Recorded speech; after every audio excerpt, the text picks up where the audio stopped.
माझा मुलगा अत्यंत हुशार होता, तो लोहगडावरून स्वतःहून पडूच शकत नाही अशी शंका व्यक्त करत त्यांनी होणारी सून सिया गोयलवर थेट आरोप केले।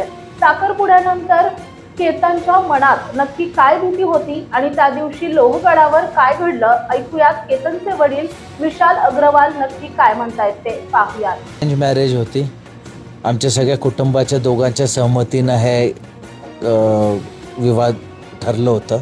आम्हाला कुणालाच आमच्या मुलाच्या बाजूला कुणालाच माहिती नव्हतं, पण आज आमच्या हे लक्षात येतंय की त्यांच्या मुलीचे ही जी चालचलन आहेत, ते जे बाहेर जी काय अफेअर आहेत या जे काय भानगडी आहेत, आणि मला असं वाटतंय की ती एकच नाही आहेत, अजून भरपूर आहे। ते सगळे त्यांच्या पूर्ण परिवाराला माहीत होतं आणि माहीत असताना मुद्दामून त्यांनी की बाबा चला हे सगळे बंद होतील आणि यांना माहीत नाही तर यांच्या संगत लग्न करून देण्यासाठी आम्हाला फसवण्याचा पूर्ण डाव ठेवला होता।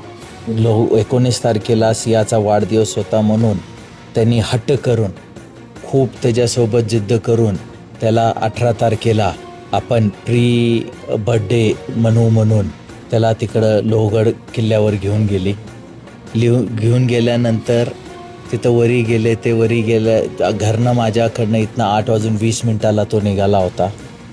11:15 वाजता आम्हाला कळालं, सियाच्या मम्मीचा फोन आला की तो केतन लोहगड किल्ल्यावरनं खाली दरीत कोसळला।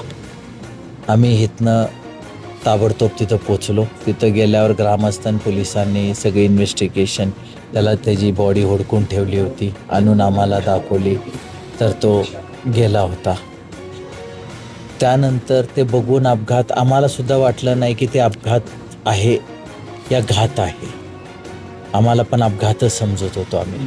पर जेव्हा त्याची बॉडी घेऊन पोलीस आले त्यावेळेस सियाचा कसलाही रिॲक्शन नव्हता।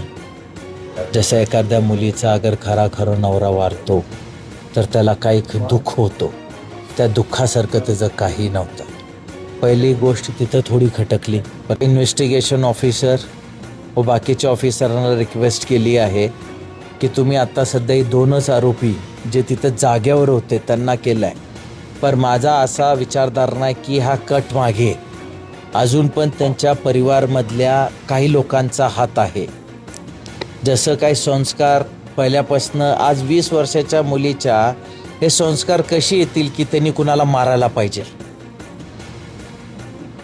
हे संस्कार येऊच नाही शकत। म्हणजे हे त्याला त्याच्या आई वडिलांनी, त्याच्या भावाने या त्यांच्या आत्याने, त्यांना कुणी त्याला शिकवलं असेल या ते ह्या सगळ्या कटांमध्ये सहभागी असू शकतात।